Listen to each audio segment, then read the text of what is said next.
What is up YouTube? I'm Royal, I'm rank 1 Wildrift, and in this video I'm breaking down the meta and I'm reviewing the newest patch. I'll be explaining what these changes mean, which champions have gotten massive buffs, which champions have gotten massive nerfs, and I'll be overall explaining the meta and helping you understand what's good and what isn't in the newest Wildrift patch. Let's get right into it, not wasting any more time. I used to do these patch breakdowns on text, but I just feel like I have so much more to say that it has to be a video, and I want to be detailed. So let's first talk about Garen. So they're completely changing how Garen works. Right now, Garen's actually best played full AD in my opinion, but they're gonna just completely change how he works in general, mostly his second ability. So he no longer gets the damage, 70% damage reduction with 1 second, which a lot of good Garen players when playing him AD used to kind of be this fake tank. Instead, he gains 10% bonus armor and magic resist, so now it's gonna be more efficient to build resistances, armor and magic resist on Garen, as opposed to playing him full AD, right? And now his second ability will grant him a shield instead of the 70% damage reduction, which is gonna scale off bonus health, right? So similar to like Sion's shield, right? So tanky Garen benefits a lot from these changes. Now his third ability will no longer crit on the outer edge of it, which is what Garen kind of AD Garen abused to do insane amounts of damage. Now his spin, he'll do more spins, but it will be based on his level. And ending it early will reduce its cooldown too, which is pretty nice.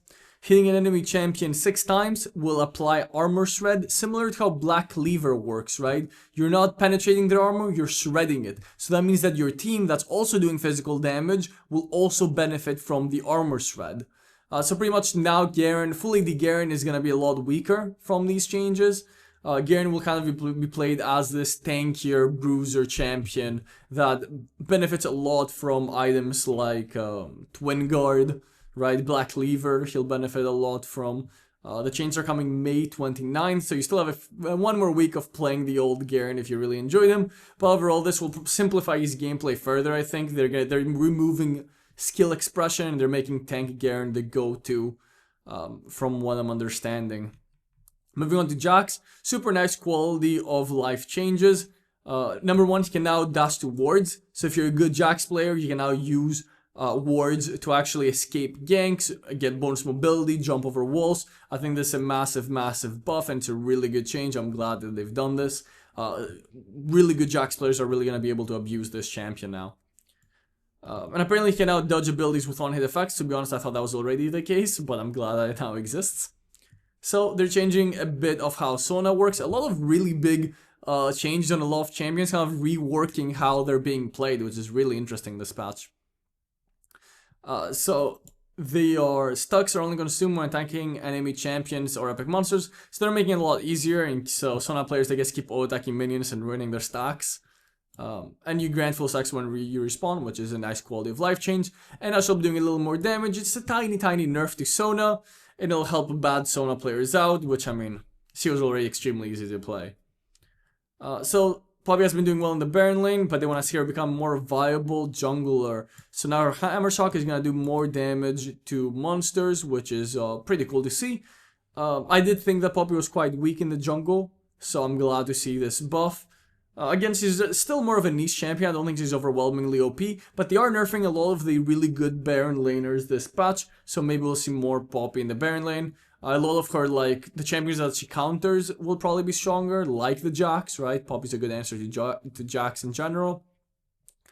So overall, this will help Poppy quite a bit, especially mostly in the jungle. But I think overall, Poppy's a big winner of this patch anyway for Baron lane too.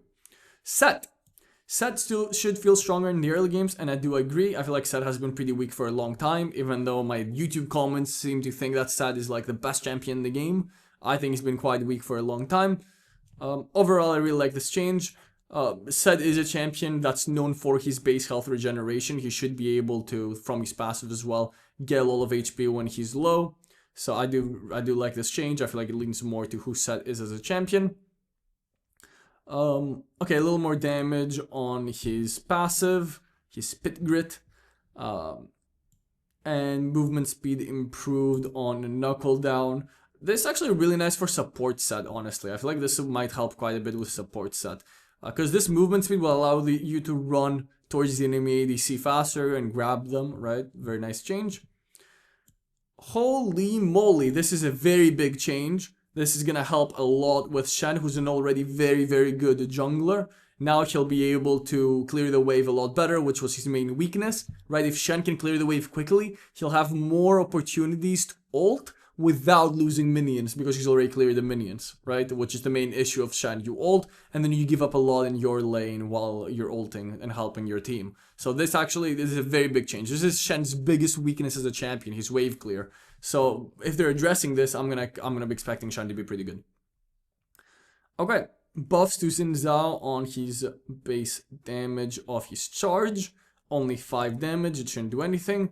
But you also get, okay, this does nothing. You get 5% attack speed and 5 damage. This does nothing. Like, Xin Zhao is not a terrible champion, he's not good, but this does nothing. Finally, some Evelynn buffs, and I'm seeing some ability power ratio in her hit spikes, which I think is the right way to go about buffing her. You don't want to increase her burst too much, and they're lowering the cooldown even more for ulti. This is actually really, really interesting. It's going to give her more opportunities. Overall, a great buff in my opinion. I think this has potential to revive mid lane Evelynn, which is always kind of scary. But overall, any Evelynn buffs are welcome. I feel like she's in a terrible spot right now, even though I hate playing against the champion. I think this is a good way to approach buffing her. Let's look at Vex. It seems like they're lowering her cooldowns on major abilities to improve. Okay, this is a good way to buff Vex as well. I'm really happy with this. One of the biggest issues that Vex has is that her cooldowns are very, very long in the late game, and she's too reliant on her ultimate. If she doesn't get a good ulti combo, she can't really clean up the enemy team, and she just kind of falls off. So Doom and Gloom is getting a buff, which is great to see, because this is making her an even better answer to these mobile champions that she's supposed to be a counter versus, right? Yasuo, Fizz, YONE, Aurelia, Riven, right? Vex is supposed to really counter these champions, so I'm always happy to see her become better at that niche, right? And this is actually a really nice buff. This is her main damaging ability, right? Her first ability. So bringing a whole cooldown off it at every level will help a lot. And Vex is one of those champions that the main problem with Vex right now is that there's just better mages to play, right? Like even Veigar fulfills the same purpose, just better. But I think that Vex is a good champion, and this buff is nice to see. I wouldn't say it's needed, but it should make Vex quite better. There's a lot of really good buffs here. Even though a lot of them seem very small, these champions already just need a little bit of a push to be great, and I'm glad I'm seeing that. Alistar buffs, I definitely don't think these were needed. Yeah, this can be pretty annoying. His pulverize is really OP. Seeing it drop to 9 seconds is pretty OP. His base health being 720 is pretty OP. Don't think these were needed, but nice to see, I guess, especially with how oppressive enchanter supports have been, so we have more answers to them. Now let's get to the massive changes that I'm super excited about, and that's the Yone and Yasuo kind of mini reworks, right? So there's no more crit damage reduction on Yone's passive, which is crazy. And now every 1% excess crit he gets, instead of 0.4 damage, goes 0.6 damage. So building a bunch of crit on Yone will be super OP. So his first ability is also getting an attack damage buff, 10%. And it's gonna scale better with Infinity Edge. So Infinity Edge is gonna do so much damage on Yone's first ability and Yone in general. And to kind of balance that out, they're reducing the Spirit Cleave max health damage. So tank Yone is dead, but damage crit Yone is so OP. Oh my god. This change is a massive buff to Yone. Massive buff to Yone, and he's gonna be, in my tier list, I can already guarantee you, before I even play him, he's probably gonna be S or God tier in every role that he's viable at. I can already guarantee that. Okay? Now let's look at Yasuo, the brother. Massive buff for Yone. Again, massive. Let's look at Yasuo, the brother. So he's based at that. The main problem with Yasuo right now is that he's played as a tank. He's not played as a crit champion. And he's insanely broken as a tank and not very good as a crit champion. So let's see how they adjust that. So first of all, they're reducing his base attack damage, which is a great way to tackle tank Yasuo. They're improving his base health. So if you're playing him not tank, he still has good survivability. and his health per level. So these changes are really good for damage Yasuo and kind of bad for tank Yasuo. They're making him also scale a lot better with crit, and they're also making the shield duration lower. So they're trying to lower, I guess, the survivability of tank Yasuo. So they're making the same changes they're making to YONE, while trying not to be overwhelming with the damage he's doing. As you can see, they're nerfing the base damage quite a lot. Tank Yasuo relies on base damages, right? Crit Yasuo relies more on the AD scaling, which is being improved on the crit. So, overall, less of a huge buff as compared to YONE, but Yasuo was already in a good spot. It seems like tank Yasuo won't be as good anymore, and damage Yasuo will be around the same, if not a little better. But overall, not massive buffs for Yasuo. It seems like he'll be around the same, maybe slightly better when you play him full damage. Probably like an A tier, maybe S tier champion, especially if you're really good on him, on crit Yasuo. However, the YONE buffs were massive. Massive YONE buffs. And YONE is quite a lot easier to play too, so you don't need to be like a god to play YONE, right? Let's quickly look at Gnar, who has been dominating ever since his release. The bonus attack speed is lowered on Rage Gene, which I believe is his passive, right? And Hyper, which is his second ability. Okay, so he's gonna be a lot less oppressive in the late game. He's still gonna be good. This is quite a bit of it's a small nerf. He's definitely gonna be S tier in the Baron lane. Maybe he's not gonna be God tier anymore, but I guess we'll see how the other champions get changed, like Nasus, right? Overall, a good change. They're punishing what Nari is incredibly good at, which I like to see. Finally, the Nasus nerfs. Here we go. Here we go, boys. So they're kind of reverting the first ability buff that they did. They're increasing the cooldown again, and they're lowering the base damage. Really good to see. They're lowering his magic resistance, so now the counters to Nasus, like Teemo is supposed to be a big counter to Nasus, right? But it wasn't, because Nasus could just run him down and kill him whenever he felt like it. But by reducing the magic resist, Teemo can punish a lot harder. And they're also reducing how much AD he gets, which is correct, because Nasus is meant to be a champion that relies on the stacks he gets. With these changes, he didn't even really care about getting stacks, even though he would easily get a lot of stacks. He was too good too soon. He didn't have to stack too much. And these changes focus on weakening his early game by quite a bit and letting him be the final late game boss monster that he's supposed to be. These are perfect changes. They're not gonna completely kill Nasus, but they're gonna bring him down a big notch. He's gonna go back to being this type of late game boss without also dominating the early game. Like Nasus right now would get level 5 and just win the game, right? It pop his ulti and win every 1v1. Now he will actually go back to being this late game option. Amumu Nerfs. So these Amumu Nerfs do nothing. They're increasing a second use bandage toss, which does not matter. He loses 10 damage, which again does not matter. And he's ulti up 10 seconds. This is a decent nerf. But Amumu will continue to be the best jungler, I believe. I don't think that this will stop. He'll be a little weaker, but he'll still be the best jungler. The main thing is his clear speed on his second ability is way too fast. It does way too much damage. And the champion is too tanky with his third ability passive. They're trying not to lower his strengths, but instead give him other weaknesses. This is actually a decent nerf for most Amumu players.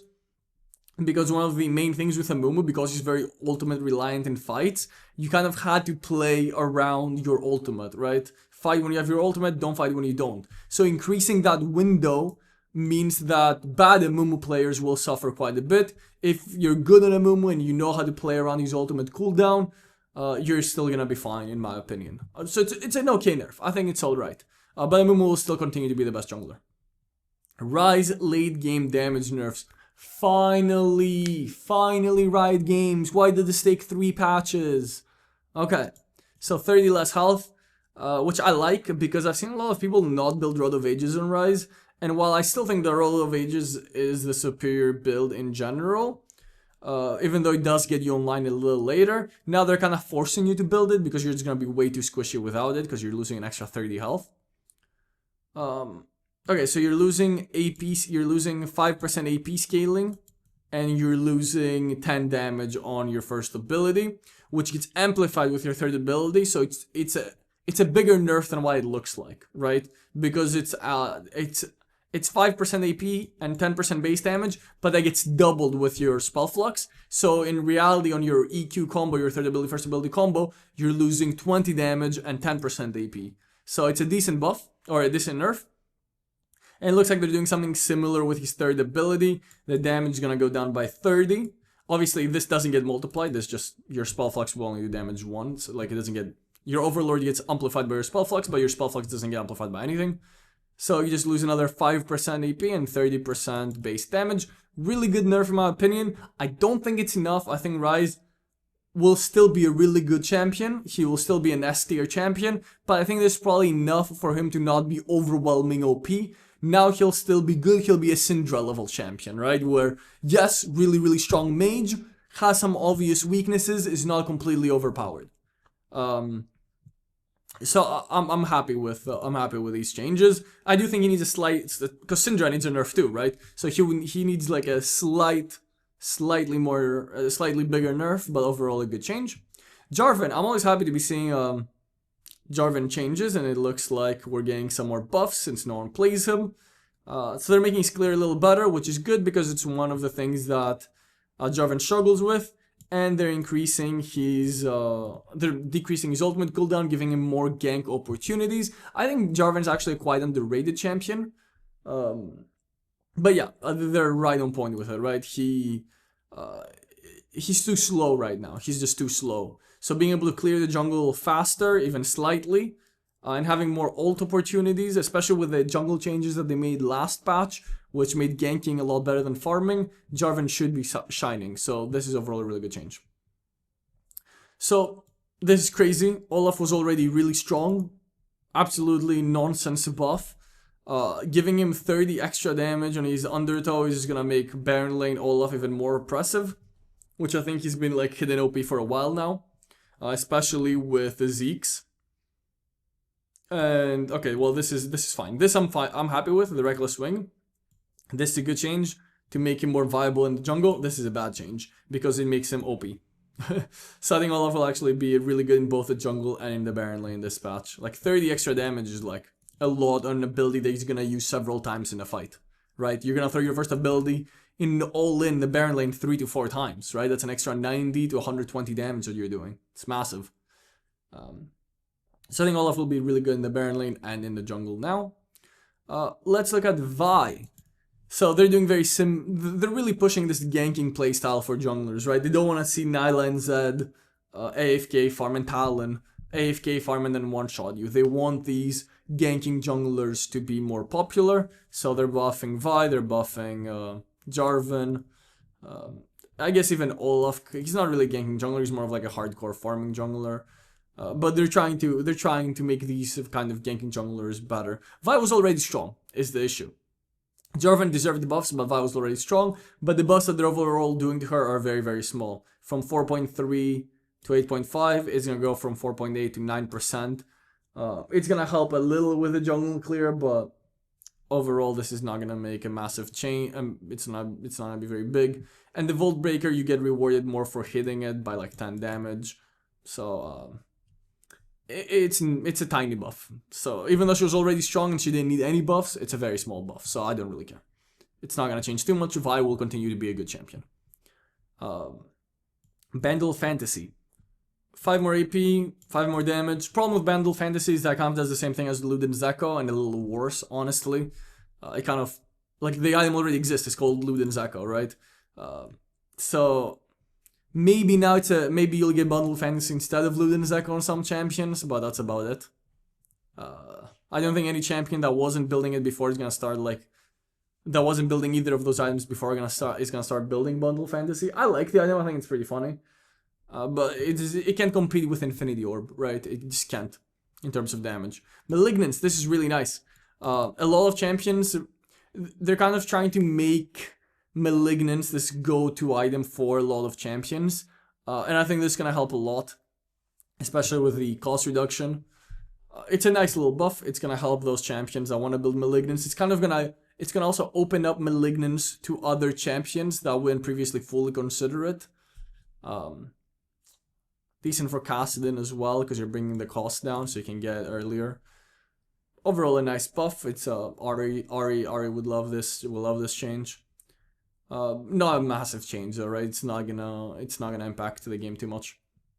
Redemption, Harmonic Echo. Let's go! These items needed to be nerfed. So it looks like they're making Redemption more of a tanky item and not necessarily an enchanter item as it has been. Champions like Nami, Sona, Seraphine, Janna, those champions would build Redemption because also gave healing and shielding reduction while making you super tanky and giving that massive heal all the time.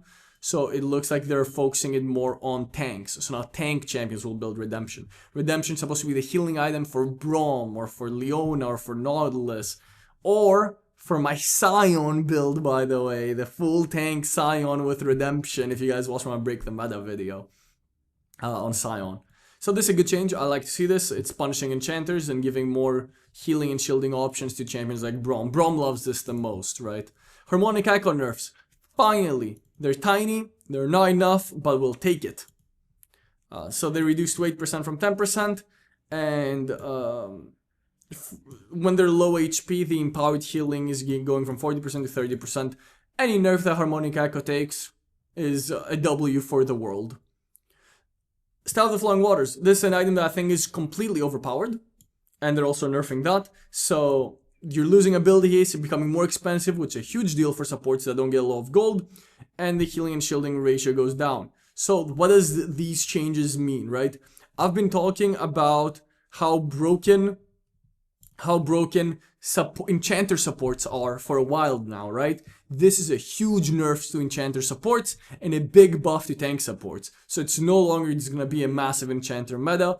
I think this will allow other champions like the Blitzcrank, which is already really strong, like the Nautilus, like the Leona, like the Pike. It's gonna allow these champions to shine a lot more, and that's just the meta change they're going with, right? These enchanter champions, they already had these really OP support items, but they had mana issues when going for Ionian boots. They were forced into boots of mana, so it was not a great situation for them. But ever since the mana buffs on the Ionian boots, these champions have just been running rampant, abusing shielding and healing, so these are really, really good nerfs. Rapids. Oh, they're actually nerfing Style of the Flowing Water more. They're nerfing the passive as well. You only gain 10 ability haste instead of 15. Oh, that's damn. Yeah, these are massive Style of the Flowing Water nerfs. I thought it was the best item in the game for enchanter supports. I thought it was even better than Harmonic because it granted you the stats that you really want, right? Ardent Sensor doesn't grant you anything, it just gives your ADC stuff, but it also gave you ability haste and AP, which these enchanters love, right? So I thought it was really, really OP, and it got massively nerfed. Ardent Sensor is actually not hit very hard, so they mostly want to focus on nerfing the enchanters that were just overwhelmingly OP with heals, shields, and utility, and they want to keep Lulu, which is the main Ardent Sensor abuser, still strong, right? They do want to keep a hyper carry ADC enchanter as a combo. They just don't like the enchanter giving too much utility to everyone. So now enchanters will mostly be good with hyper carry ADCs again, instead of just the go-to for everything. So yeah, these are the patch notes. The rest doesn't matter. It's for ARAM. So really good changes overall. I'm really excited to see how strong YONE and Yasuo are gonna be. They nerfed a lot of really OP champions like the Rise, like the Amumu, even though the Amumu nerf was nowhere near it enough. The Rise nerf was pretty small. We got the Garen rework. We got the Jax nice quality of life buff. And we got some really good buffs on a lot of champions that I believe need a little push. I don't think that any of these champions were overwhelmingly OP. The Shen buff is the only thing that scares me, because Shen I thought was already hidden OP. But not decent small Zinzao buff, decent Evelynn buff, which will really help good Evelynn players, decent Vex buff, decent Alistar buff. I think Alistar will actually be one of the best champions this patch too, now that I looked at the support changes too. Decent nerf to Gnar, like overall really, really good changes. I'm very, very happy with this patch. Leave down in the comments what you think is gonna be super OP next patch that maybe I didn't cover or I missed. Leave a like while you're there and subscribe for more Wild Rift content.